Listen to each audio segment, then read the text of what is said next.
সম্মানিত সুপ্রিয় দর্শক শ্রোতা দেশ ও প্রবাস থেকে যারা আমাদের সাথে সংযুক্ত আছেন, ভিডিও দেখছেন অথবা শুনছেন, সবাইকে আন্তরিক প্রীতি ও শুভেচ্ছা জানিয়ে শুরু করছি আজকের প্রতিবেদন। বন্ধুরা, আজকের এপিসোডে আছে সুইট একটা মিষ্টি মেয়ে, তার জীবনের গল্প কথাগুলো আপনাদের মাঝে রিপ্রেজেন্ট করব। ভিডিওটা না টেনে কন্টিনিউ করলে বুঝতে পারবেন, আর তার প্রতিবেদনে আসার কারণটা অবশ্যই আপনারা জানতে পারবেন। কথা না বাড়িয়ে পরিচয় করাইতেছি আপনাদের সাথে। আসসালামু আলাইকুম। ওয়ালাইকুম আসসালাম। ভালো আছেন আপনি? হ্যাঁ, ইনশাল্লাহ ভালো আছি। আপনি ভালো আছেন? এই তো আলহামদুলিল্লাহ আমি ভালো আছি। ভালো আছেন, ভালো থাকবেন, ভালো থাকাই কামনা করছি। তবে শুনতে চাচ্ছিলাম প্রতিবেদনে আসার আসলে কারণ কি ছিল, কেন আসছেন বলেন। প্রতিবেদন আছে একটা সুন্দর মনের মানুষের জন্য, যে সুখে দুঃখে পাশে থাকবে। সুখে দুঃখে পাশে থাকবে এমন একটা মানুষের জন্য প্রতিবেদনে আসছেন। আপনি কি আগে কখনো প্রতিবেদন করেছিলেন? জি না, এটাই প্রথম করতেছি। পরিবারে আছে কে কে বর্তমানে আপনার? পরিবারে মা আছে আর ছোট্ট একটা বোন আছে। আপনার বাবা কোথায় গেছে? বাবা নাই? জি না, বাবা নাই। কোথায় গেছে উনি? উনি নাই, মারা গেছে। তাহলে মা, ছোট্ট একটা বোন, আপনি তিনজনের সংসার। হ্যাঁ, তিনজনের সংসার। আপনার বয়স কত? 18 বছর। আপনার ছোট বোনের বয়স কত? 10 বছর। আপনার মা কি করে? মা কিছু করে না, অসুস্থ আর কি। সংসার চালায় কি? আমি চালাই, একটা কাজ কিভাবে? করি।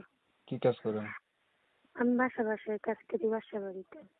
বাসা বাড়িতে কিসের কাজ করেন? ওই যে ম্যাডাম ডাক্তার, ওনার দুটো বাচ্চাকে দেখাশোনা করে। আচ্ছা, হচ্ছে একটা ম্যাডামের বাসায় তো বাচ্চা দেখাশোনা করেন। হুম। রান্না বান্না করেন? হিংসা করি। লেখাপড়া কতটুকু করছেন? লেখাপড়া 6 পর্যন্ত করছি। আপনার গায়ের রং কেমন? হ্যাঁ, ফর্সা। আমি ছবি দিছি। ছবিতে এইটা লাভ নাই, ছবিতে মনে করেন কালো মানুষও সুন্দর হয়, এটা স্বাভাবিক।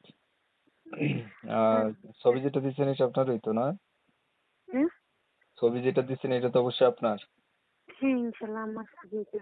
আপনি কি আগে কখনো প্রতিবেদন করছিলেন? জি না, করিনি। বিয়ে শাদী হয়েছে আগে? না, হয়নি। লে- লেখাপড়া কতটুকু করছেন? 6 পর্যন্ত করছি। কোরআন শরীফ পড়তে পারেন? না, পারি না, এমনি নামাজ পড়তে পারি। কোন ধরনের মানুষ চাচ্ছেন আপনি? ভালো, ভালো তো সবাই চায়। এইরকমই হোক, কালে মন বুঝবে, দুঃখ বুঝবে, এরকম না না, একটা আমি লোক সেটা চায়। বলি না, আসলে বয়স যদি একটু বেশি হয় অথবা আগে বিয়ে করে থাকে, এই ধরনের মানুষজন যদি আপনাকে বিয়ে করতে চায়। সমস্যা নেই, উনি যদি আমাকে খাওয়াইতে পড়াইতে পারে, 5 ওয়াক্ত নামাজ পড়াইতে পারে, ওই রকম লোক হইলেই চল। ইফ ইউ ডোন্ট মাইন্ড, আপনি যেহেতু 18 বছর বয়স, আপনি অবশ্যই ভার্জিন। তাহলে আপনি ভার্জিন একটা মেয়ে হয়ে কেন আপনি হচ্ছে আপনি একটা আপনার মতো অবিবাহিত ছেলেকে বিয়ে করবেন? আপনি বিবাহিত ছেলে কেন বিয়ে করবেন? হুম। আপনি বিবাহিত ছেলেকে কেন বিয়ে করবেন? বিবাহিত ছেলেকে বিয়ে করবো, বিবাহিত ছেলে যদি আমার পাশে এসে দাঁড়ায়, আমার মন বুঝে, ওনার মন আমি বুঝে, অবশ্যই যদি মনের সাথে মিল হয় তাহলে অবশ্যই বিয়ে করবো। আর যদি তার হচ্ছে আগে বউ থাকে? সমস্যা নেই, উনি যদি আমাকে খাওয়াইতে পড়াইতে পারে তাহলে অবশ্যই বসবো।